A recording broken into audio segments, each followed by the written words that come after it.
Hello everyone, welcome to another video. I'm going to be showing the game I just finished playing in the 4MCL Spring Congress against a player with no FIDE rating, but with an English rating of about 160, I think, which means the FIDE conversion might be 1850, I think. I'm probably a little bit out, but that's roughly what it would be. So here we go. I was white, and it's a 45-minute with 15-second increment time control.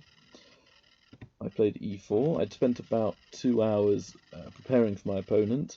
Normally he plays the move d5 going into a Scandinavian opening where the black queen will come out and could easily get attacked by white and the white pieces. However, he chose a Caro-Kann, which I'd also prepared for because he'd had a lot of games in the Caro-Kann.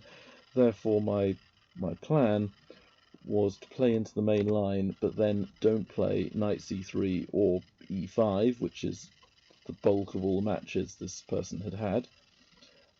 I was going to take and then play c4, going into a Panov-Botvinnik. And the reason I was going to do this was there were no games in the database for this player, and therefore if I choose a very sharp line, they need to know their theory in order to not be horribly worse. However, this player seems to know exactly what to do. They played g6, which doesn't appear in many opening books, but it's a simple transposition to various other setups. I played queen b3, and hoping for pawn takes c4, bishop takes c4, game will explode in a flurry of tactics, and I should be better as white. Bishop g7, sacking the pawn, which is something most weaker players, I say weaker, most players under about 2000 don't usually do this if they don't know the opening lines, but it's possible that he knows the sort of pseudo Panov-Botvinnik with e4 and c4 against the Caro-Kann, and then later playing d4, which this will transpose into. Castles, knight f3, knight bd7. Black is going to play knight b6 and then pick up the d5 pawn. Therefore, I have to treat it like a isolated queen's pawn setup, where my essential goal is to get attack with my rooks on the e-file and c-file. I choose to attack on the king side with the e-file, controlling the center of the board. b6 is then chosen. Slightly unusual. Normally, I think normally a6 is played first to provoke the a4 weakness from white, and then play b6. But I'm sure b6 is also a perfectly valid move. Bishop g5, putting pressure on the knight on f6 and also on black's pawn and queen. King Casso on both sides for black. If black can get away with this, it's normally a very good setup. And rook a c1 might be a little better than my move. I simply played rook a d1 because often, if I can push my d-pawn to d5, white is either better or equal. I thought then that my rook would be useful on the d-file. Rook c8, knight to e5, controlling more of the center and using the d4 pawn as a strength, having an outpost on e5. Knight takes c3, which I was not expecting, to be honest. Most players don't like to give white a chance to repair their pawn structure and defend the d-pawn with another pawn. But the meaning of this move was made clear after queen c7. The idea being that my c-pawn is now weak and is a backward pawn. I push to make it level with the d-pawn, and I have what are called hanging pawns. If my c or d pawns can be attacked by black, then black should be doing quite well. If I push a pawn at the wrong time, so for example if I push my d pawn, that puts both my pawns on light squares, and therefore my darker squares are weak. And also, because black can capture, if I push a pawn forwards, I'll end up with an isolated pawn anyway. So I have to treat this position very carefully. And bishop f4 is not the best move. After knight h5, bishop e3. Rook fd8, not choosing to capture my knight on the square e5, because black's bishop on g7 is normally very useful and is instrumental in guarding the king. I then play f4 to secure my knight on its outpost, which turns out to be a mistake, because black can wreck their own kingside with f6, which will mean I end up losing my f-pawn. But I had thought maybe I could get away with this, and actually it may not be so bad. So f6 was what I was afraid of, but my opponent played a very accurate move, knight to f6, and the idea being to play knight to e4. I played bishop f2 to prevent knight e4, also improving the bishop, maybe trying to play bishop h4 in the future with a pin on the knight and rook. Then a baffling move, bishop a8. I can only think the plan is to play queen to b7 and then attempt a checkmate on g2. I don't fall for this, I play bishop e2. If queen b7 is played, I have bishop f3, attacking the queen and preventing mate. This unfortunately allows knight e4. I attack the rook and black sidesteps. Bishop f3, attempting to go for black's knight, hoping black plays f5, where my knight on e5 cannot be attacked by a pawn, so it's on a very strong outpost. Knight d6, and here I was getting a bit afraid that I may lose the c-pawn. I think my fears are justified. Black is attacking it 3 times, I'm defending it twice, and if I have to play a very passive bishop e2, I think black certainly has command of the position. They can also take my knight on e5 at any time, and then my c-pawn won't be adequately defended. I traded bishops in order to force their rook away from the pressure on c4. Rook c1, rook comes back to c8. Again, I'm struggling to hold the pawn, and I finally decide to push. Knight f5 from black, manoeuvring the knight to the best possible square. Bishop f2. And already my position's starting to not feel so good. My opponent has got a very strong bishop on g7, and later it may attack practically all my pawns. My bishop is mostly a defensive piece.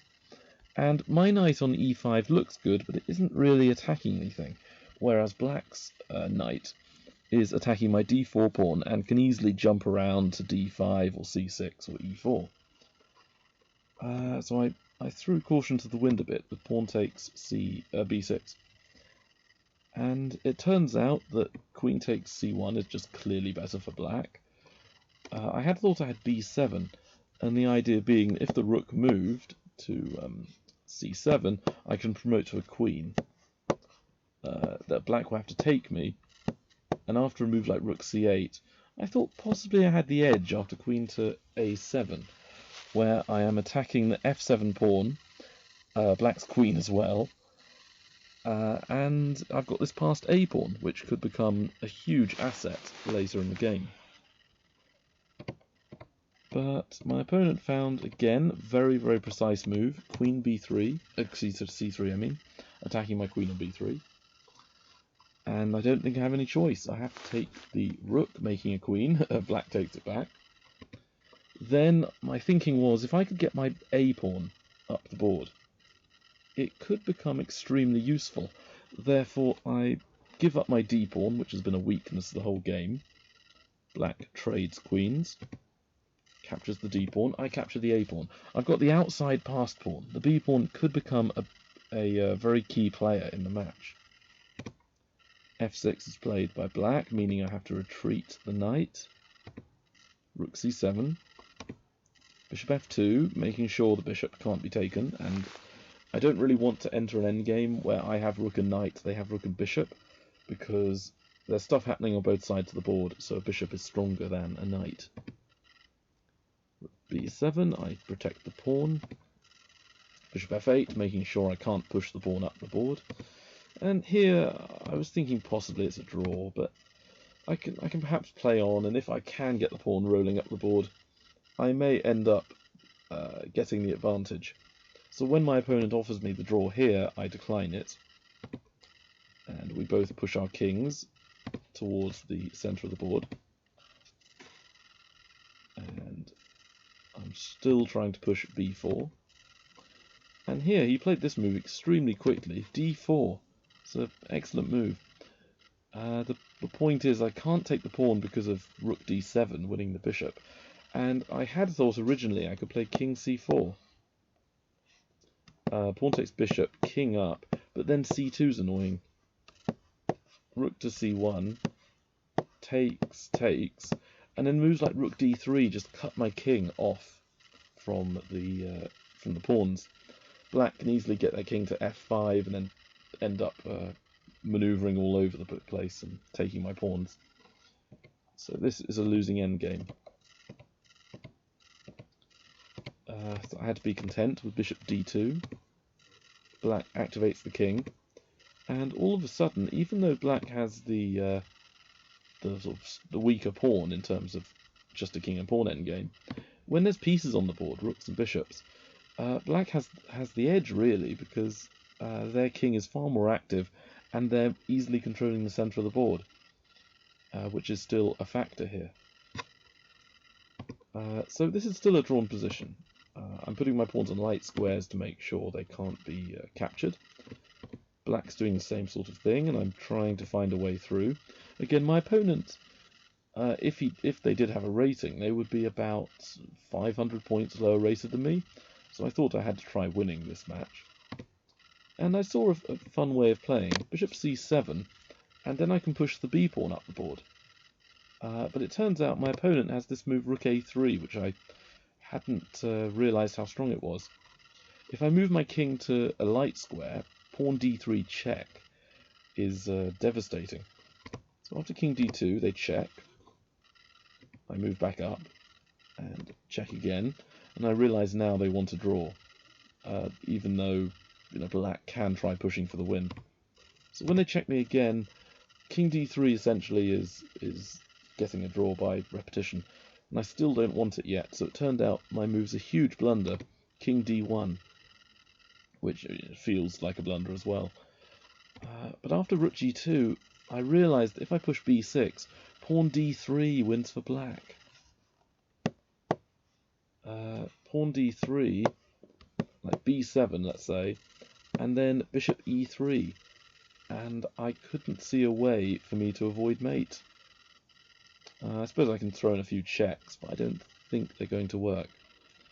So like rook b5, maybe king c6 or king c4 or something, and I don't think I have enough. So very annoyingly, I had to play bishop a5 first, giving my bishop the e1 square to cover. Rook check, and then bishop e1 just looks absolutely horrible to have to play. d3 is crushing me, I think. So I played king c2, thinking perhaps I could draw in this endgame. Bishop d6, king c2, takes, king d3. This looks absolutely abysmal, but I was still hoping maybe I could draw with very accurate play. Because Black is not yet, home and dry. The h-pawn is almost useless, because if I get to an endgame where Black just has, let's say, the g and h pawns, and I have just the king and bishop, and Black also had a bishop, I could sacrifice my bishop for the g pawn and end up with just Black having a bishop and h pawn against my king, and when my king gets to h1, it's actually a drawn position. I was hoping I could trade enough pawns off or get my b pawn to distract the king. Bishop e5, bishop d8, f4 from Black. I push, king comes up, king to e4, and here, this was incredible. Can you find Black's only winning move? Well, I couldn't see it.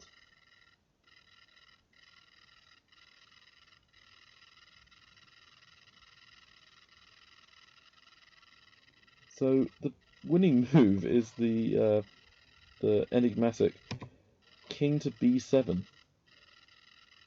which essentially forces me into a Zugzwang. So if I play bishop h4, I couldn't see how I was surviving this. But it turns out bishop h4 is one of the best moves. I think black has to play something like d3, and then I do end up winning a pawn, but I'm still in a losing position with perfect play from black. So just to show, bishop h4 will sort of make black's life the most difficult. Bishop h4. Now, as you can see on this thing, f3 is one of the only winning moves for black. King f3, king takes king to e4, and this still is not easy for black to win. They have to move the bishop back to, let's say, g7 to make sure it's guarding the pawn. And, you know, maybe I can try to put my king in front of the pawn, but black will eventually get their king up the board, and this will lead to a position which was similar to the game where I was losing. So I played h4. My plan was to hold the g and h pawns back. Then black played king c6, which again is one of the only winning moves. And then I played bishop c7, thinking, you know, this player is, again, he's 1800. You know, how's he going to find the right move here? Because I could see what I thought was the only winning move for black, and he played it instantly. So what's wrong with bishop takes c7, which at first looks obviously a winning move, is after pawn takes, king takes, I take on d4. And black cannot save the f-pawn. So after, say, f3 takes king e5, trying to get active, I will have king e3, and I have the opposition, where black, despite being a pawn up, can never get to the 4th rank, which would be winning for black.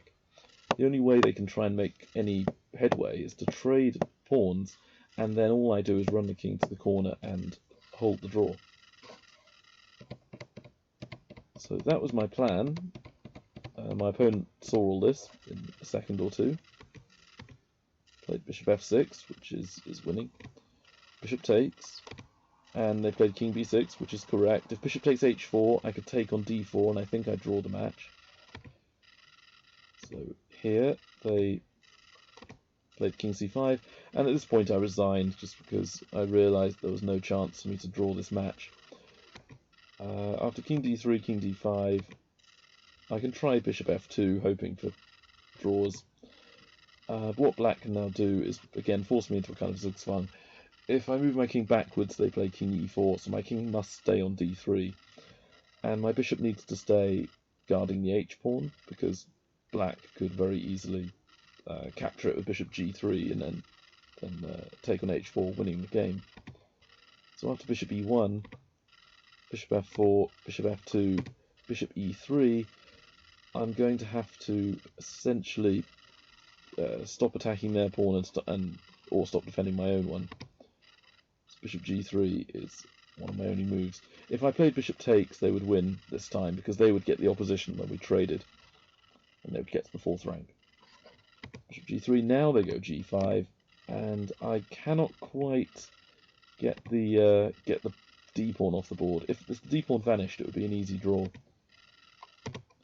But now h4 will come, bishop e5, and I'm going to slowly get squashed. And then I will likely resign in the next couple of turns. I can attempt to go for some tricks, but none of them really work. So, for example, if bishop to f4, for example, then I think I then draw with bishop takes d4, king takes, king g1. But all black would have to do would be to play d3. And again, I have no real chance. King f3, which if I move my king to the right, d2 will win. If I move my king left, then king g2, something like bishop d4, hoping he blunders, and then just push the h-pawn. An easy win for black. So unfortunately, that's my second loss in 2 games, which is very rare for that to happen to me. In the tournament itself, I'm on 1.5 out of 3, with funnily enough, the only person I played who was FIDE rated I beat, and then the 2 players I faced who had not been FIDE rated, have been maybe the equivalent of 1800 strength, I have lost and drawn to. So I'm not having a very good tourney at the moment, and I'm hoping that in 2 weeks, when the next game is played, I will hopefully be playing someone with a FIDE rating, so I can actually beat them. Alright, thanks for watching this video, and see you next time. Bye.